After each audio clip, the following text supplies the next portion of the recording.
Halo teman-teman semua, terima kasih kalian sudah klik video ini. Kembali lagi di YouTube channelnya aku, Bella Oliza. Oke teman-teman, di video kali ini kita akan bahas satu topik, mengapa sebagian orang di medsos cenderung suka menghujat dan apa sih dampaknya. Pada Jumat 25 Desember 2020 tahun lalu, salah satu akun Twitter @areajulit mengunggah video yang menampilkan seorang pria berpakaian sederhana membeli smartphone terbaru. Namun, pria tersebut tidak dilayani dengan baik oleh pegawai toko. Baju untuk gue pergi ke Bali nanti. Terus gue juga beli baju buat mama dan keponakan gue supaya mereka pergi ke Bali pakai baju baru. Habis itu gue ngelewatin iBox di Senayan City, terus gue pengen mampir rencananya. Bayangin loh, mereka nggak welcome banget karena gue pakai pakaian kayak gini. Jadi kesini gue iseng-iseng doang untuk lihat iPhone 12 itu kayak apa sih. Jadi staffnya di sana tuh kurang ramah banget, jadi gue nanya bedanya iPhone 12 sama iPhone 11 apa, nggak dijawab.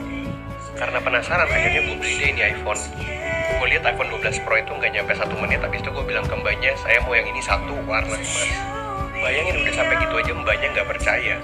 Sampai mbak ini manggil ke temennya, terus mbaknya bilang, tolong dong urusin ini orang. Gue pengen bilang, melayani seseorang itu nggak harus dilihat dari tampilannya, tapi emang kita punya hati. Video tersebut telah disukai sebanyak 23.400 warganet dan telah ditonton sebanyak lebih dari 978.000 kali ditonton. Nah, akibatnya dari viralnya video itu, akun Instagram toko yang disinggahi pria tersebut pun dibanjiri dengan hujatan warganet. Nah, lalu apa sih yang membuat warganet cenderung mudah menghujat di media sosial? Dosen Fakultas Psikologi Universitas Indonesia, Rosemini Agus Salim atau akrab disapa Romi, mengatakan orang secara online cenderung lebih leluasa untuk menghujat dan memperlihatkan eksistensinya. Nah, menurutnya netizen berani melakukan hal itu lantaran gak terlihat oleh orang lain dan identitasnya juga tidak terlihat. Nah, penyebab lainnya adalah netizen berpikir tidak ada orang yang tahu siapa dia. Dengan begitu, muncul rasa aman dalam dirinya meski sudah mengatakan hal-hal buruk, sehingga terus-menerus dengan mudah melontarkan hal-hal yang bersifat negatif, seperti hujatan dan sindiran. Semakin banyak penggunaan media sosial membuat banyak orang-orang juga jadi salah dalam menggunakannya. Kebanyakan media sosial malah menjadi alat untuk saling melontarkan hujatan atau hinaan. Bahkan tak jarang pada akhirnya media sosial membuat seseorang menjadi frustasi hanya karena menerima banyak hujatan. Nah, lalu apa yang sebenarnya membuat orang gampang menghujat atau menghina di media sosial? Yang pertama, mudahnya saling menghujat dan menghina di media sosial.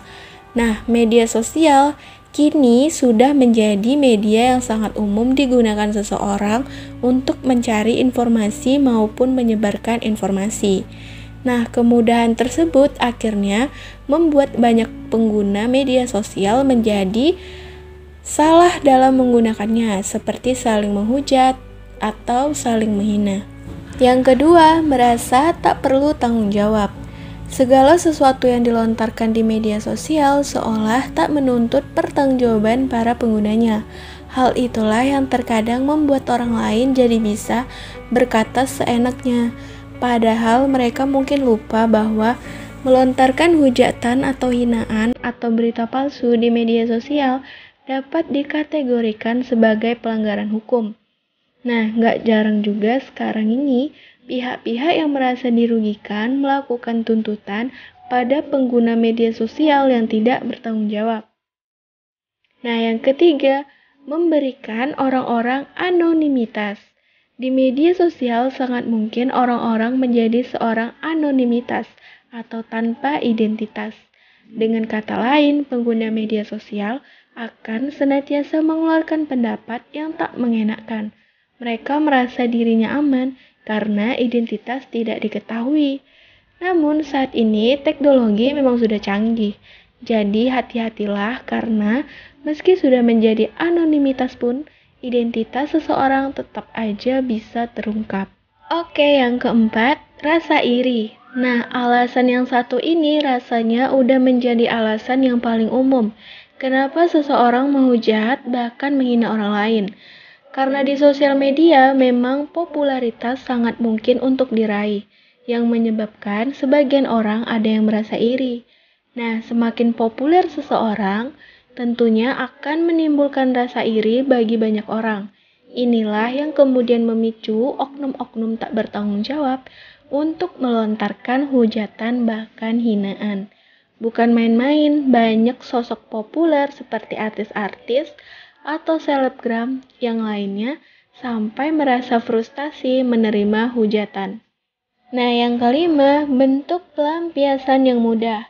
Tidak sedikit orang yang mungkin merasa kecewa dengan hidup dan lingkungannya. Faktor ini yang biasanya membuat mereka membutuhkan sesuatu untuk melampiaskannya. Merasa tak punya teman atau hal yang dapat dijadikan pelampiasan, akhirnya mereka memilih untuk melampiaskannya di media sosial karena dianggap sebagai cara yang mudah. Nah, apa sih dampak dari orang yang suka menghujat? Nah, yang pertama, yang melontarkan hujatan akan terus-menerus berpikir negatif, yang menghasilkan emosi yang negatif pula. Nah, dengan emosi yang negatif pada dirinya tadi, ia akan cenderung tidak tenang dan dampak ini dinilai tidak sehat dan cenderung berpengaruh dalam waktu yang panjang. Nah, yang kedua, menjadi pribadi pemarah. Umumnya orang yang menghujat dan menghina dilandasi dengan rasa marah pada orang lain. Dengan begitu, efek negatif akan semakin parah jika kita tidak mewaspadai. Perubahan-perubahan tersebut akan menjadi racun dalam tubuh dan mengganggu kesehatan dalam jangka panjang.